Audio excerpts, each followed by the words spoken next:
ഉണ്ടാക്കാൻ പോണത് നല്ല അടിപൊളി കുഴിമന്തിയാണ്. നിങ്ങൾ പല രീതിക്ക് കുഴിമന്തി ഉണ്ടാക്കിയിട്ടുണ്ടാവും, എന്നാൽ ഇത്ര സിമ്പിളായിട്ട് കുഴിമന്തി ഉണ്ടാക്കിയിട്ടുണ്ടാവില്ല. നമുക്ക് എങ്ങനെ ഉണ്ടാക്കുക എന്ന് കാണാം. ഞാനിവിടെ ഉണ്ടാക്കുന്നത് 1/2 കിലോ ബസ്മതി അരിയാണ്. 250 ml കപ്പ് കൊണ്ട് 2.5 കപ്പ് അരിയുണ്ട്. അത് നമുക്ക് നന്നായിട്ടൊന്ന് കഴുകിയെടുക്കാം. ഒരു 3-4 വട്ടം നമുക്ക് കഴുകിയെടുക്കാം. ഇതേപോലെ നന്നായിട്ട് കഴുകി വൃത്തിയാക്കി വെച്ചിട്ടുണ്ട്. ഇനി നമുക്കിത് അരി കുതിരാൻ വേണ്ടിയിട്ട് കുറച്ച് വെള്ളം ഒഴിച്ച് വെക്കാം. ഇനി ഇതൊരു അരമണിക്കൂർ ഇങ്ങനെ ഇരിക്കട്ടെ. ഇനി ഞാനിവിടെ എടുത്തിട്ടുള്ളത് 700 ഗ്രാം ചിക്കനാണ്. ഒരു മീഡിയം ലെവലിലാണ് ഞാൻ വെട്ടിയിട്ടുള്ളത്. കണ്ടില്ലേ, വലുതായിട്ട് വേണമെങ്കിലും വെട്ടിയെടുക്കാം. ഇത് സ്കിന്നുള്ള ചിക്കനാണെങ്കിൽ നല്ല സൂപ്പറാണ്. അത് ഇവിടെ കിട്ടത്തില്ല, അതുകൊണ്ട് ഞാൻ സ്കിന്നില്ലാത്ത ചിക്കനാണ് എടുത്തിട്ടുള്ളത്. ഇനി നമുക്കിതിൽ മസാല പിടിക്കാൻ വേണ്ടിയിട്ട് ഒന്ന് കുത്തി കൊടുക്കാം.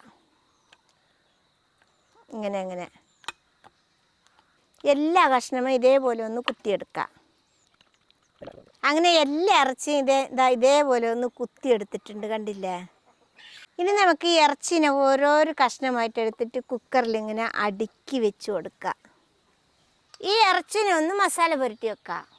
അതിന് വേണ്ടി ഞാനിതിൽ 3 ടേബിൾ സ്പൂണ് മല്ലിയില കുഞ്ഞുകുന അരിഞ്ഞതിട്ട് കൊടുക്കുകയാണ്. ഇനി നമ്മുടെ മല്ലിയിലയുടെ കുറച്ച് കുറവായിട്ട് 2 ടേബിൾ സ്പൂണ് പോലെ പുതിന ഇല ഇട്ട് കൊടുക്കാം. ഇനി ഇതിലേക്ക് ഒരു 3 മാഗി ക്യൂബ് കൈ കൊണ്ടിങ്ങനെ ഒന്ന് പൊടിച്ചിട്ട് നമുക്ക് ഇട്ട് കൊടുക്കാം. ഇതാണ്ടില്ലേ, ഇതേപോലെ.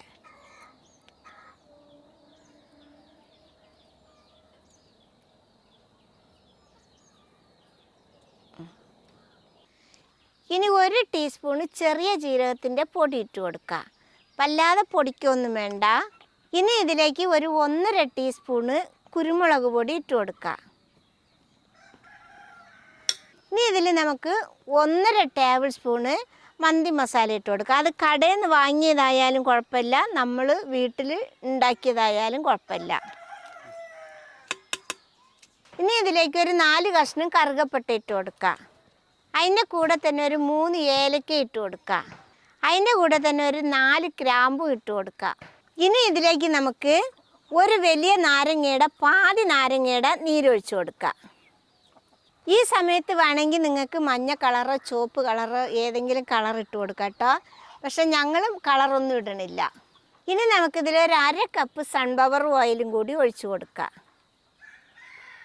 മക്കളെ, ഉപ്പിടുമ്പോൾ മാഗി ക്യൂബിൽ ഉപ്പുണ്ടാവും, അത് നോക്കിയിട്ട് വേണം ഇട്ട് കൊടുക്കാൻ. വേണമെങ്കിൽ ഒക്കെ കുഴച്ചതിന് ശേഷം ഉപ്പ് നോക്കിയിട്ട് പാകത്തിന് ഇട്ട് കൊടുത്താൽ മതി കേട്ടോ. ഇനി നമുക്കിത് നന്നായിട്ടൊന്ന് കുഴച്ച് എല്ലാം പാടെ മിക്സാക്കി എടുക്കാം. ഇറച്ചിയും മസാലയും ഓയിലും ഒക്കെ ഒന്ന് മിക്സായി വരട്ടെ. ഇതേപോലെ ഇപ്പം നന്നായിട്ട് ഇളക്കിയിട്ടുണ്ട് കേട്ടോ. മക്കളെ, നമ്മളിപ്പോൾ ഇതിൽ കളർ പൊടിയൊന്നും ഇട്ടിട്ടില്ല കേട്ടോ, അതുകൊണ്ടാണ് ഈ വെള്ള കളറിലിരിക്കണത് കേട്ടോ. ഇപ്പോൾ നമ്മൾ ഈ ഇറച്ചിയൊക്കെ നന്നായിട്ട് മിക്സാക്കി നല്ല സൂപ്പറാക്കി വെച്ചിട്ടുണ്ട്.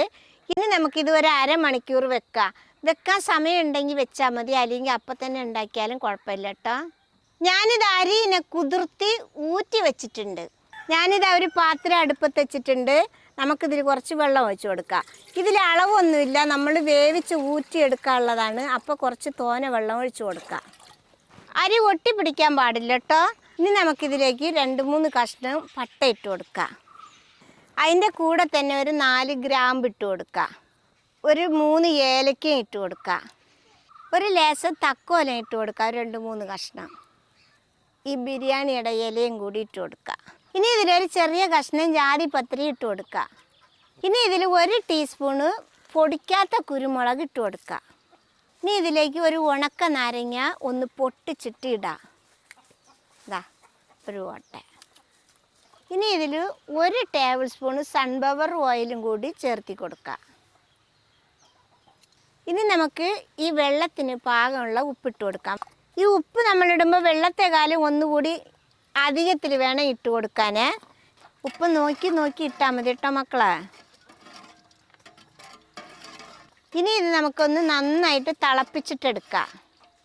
മക്കളെ, അപ്പം നമ്മുടെ വെള്ളം നല്ല വെട്ടി തിളയ്ക്കുന്നുണ്ട്. നമ്മൾ ഇനി കുതിർത്ത് വാരി വെച്ച അരി ഇതിലേക്ക് ഇട്ട് കൊടുക്കാം.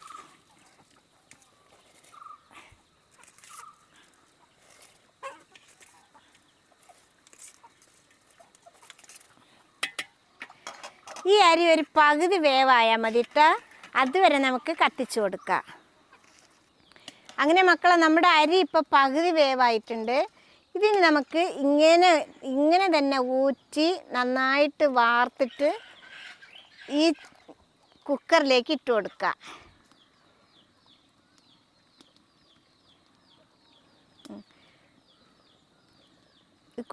ഈ കുക്കറിലേക്ക് ഇനി നമുക്ക് ഇട്ട് കൊടുക്കാം. പരത്തിയിട്ട് വേണം ഇട്ട് കൊടുക്കാൻ കേട്ടോ.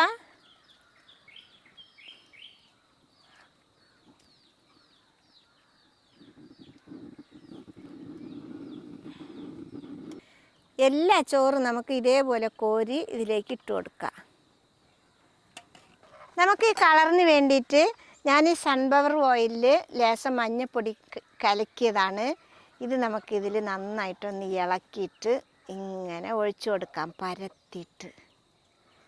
ചെറിയ കളർ വേണമില്ല, അപ്പോഴാണ് നമുക്ക് മന്തിയുടെ ഒരു രസം ഉണ്ടാവുള്ളൂ, കാണാനും ഭംഗി ഉണ്ടാവും. ഇനി നമുക്ക് ഈ 4 മുളക് ഇതിലെങ്ങനെ കുത്തി വെച്ച് കൊടുക്കാം. നമുക്കൊരു ചെറിയ പാത്രത്തിൽ 2 കനലാക്കിയിട്ട് ഇതിൻ്റെ നടുക്ക് ഇങ്ങനെ വെച്ച് കൊടുക്കാം. ഇനി നമുക്കിതിൻ്റെ മേലെ ലേശം ഓയിൽ ഒഴിച്ച് കൊടുക്കാം. ഞാൻ സൺഫ്ലവർ ഓയിലാണ് ഒഴിക്കുന്നത്. ഇനി നമുക്കിത് വേഗം നമുക്കൊന്ന് മൂടി വെക്കാം. മൂടിയിട്ട് വിസിലങ്ങോട്ട് ഇട്ട് കൊടുക്കാം. ഇനി നമുക്കിത് അടുപ്പത്ത് വെച്ചിട്ട് ഒരു വിസിൽ വരുന്നവരെ മീഡിയം തീയിൽ വെച്ച് കൊടുക്കാം. മക്കളെ തീ കൂടാൻ പാടില്ല. തീ കൂടിയാൽ നമ്മുടെ ചോറ് ഒക്കെ അടി പിടിക്കും കേട്ടോ. ചെറിയ മീഡിയം തീയിൽ ഒരു വിസിലെടുത്ത് വെക്കുക. നമ്മുടെ ചോറിന് ഒരു വിസിൽ വന്നിട്ടുണ്ട്. ഇനി നമുക്കിതിനെ അങ്ങനെ എടുത്ത് ഇവിടെ ഇറക്കി വെക്കാം. അങ്ങനെ ഇരുന്ന് ഇതിൻ്റെ കാറ്റൊക്കെ പൊക്കോട്ടെ. അപ്പോഴാണ് നമ്മുടെ ഇറച്ചിയും ചോറൊക്കെ നന്നായിട്ട് വേഗുള്ളൂ കേട്ടോ. അപ്പം മക്കളെ നമ്മുടെ ചോറിൻ്റെ വിസിലൊക്കെ പോയിട്ടുണ്ട്. ഇനി നമുക്കിത് തുറന്ന് നോക്കാം. അയ്യ എന്താ മണം! നമുക്ക് മന്തിയുടെ അതേ മണം ഉണ്ട് കേട്ടോ. ഇനി മാറ്റി വെക്കാം. നല്ല ചൂടാ. ആ മഞ്ഞപ്പൊടി കണ്ടില്ലേ മക്കളെ, നല്ല കളർ കലക്കി ഒഴിച്ചതുപോലെ ഉണ്ട്.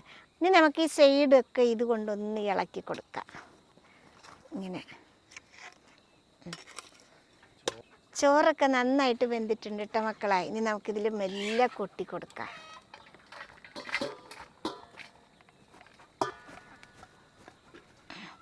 ഇനി നമുക്ക് ഈ കുക്കറിലത്തെ ഇറച്ചിയൊക്കെ അങ്ങനെ കൊട്ടി കൊടുക്കാം. അയ്യവാ, ഇറച്ചൊക്കെ നന്നായിട്ട് വെന്തിട്ടുണ്ട് കണ്ടില്ലേ മക്കളെ. ഇനി നമുക്ക് ഈ ചോറ് മസാലയും പാടെ ഒന്ന് നന്നായിട്ട് മിക്സാക്കി എടുക്കാം. മിക്സാക്കുമ്പോൾ ഇറച്ചി കുടയാതെ നോക്കണം കേട്ടോ. ഇനിയിപ്പോൾ ഇറച്ചി മാറ്റി വെച്ചിട്ട് നിങ്ങൾ മിക്സാക്കിയാലും കുഴപ്പമൊന്നുമില്ല. ഇത് കണ്ടില്ലേ മക്കളെ, നമ്മുടെ ചോറൊക്കെ അടിപൊളിയായിട്ട് വെന്തിട്ടുണ്ട്. ഇതോടെ നല്ല പാകത്തിനാണ് വെന്തിട്ടുള്ളത്. നമുക്ക് പാത്രത്തിൽ വിളമ്പിയെടുക്കാം. അപ്പം നമ്മുടെ ഈ സിമ്പിളായിട്ടുള്ള മന്തി ഉണ്ടാക്കാൻ ഇത്രയേ ഉള്ളൂ പണി കേട്ടോ.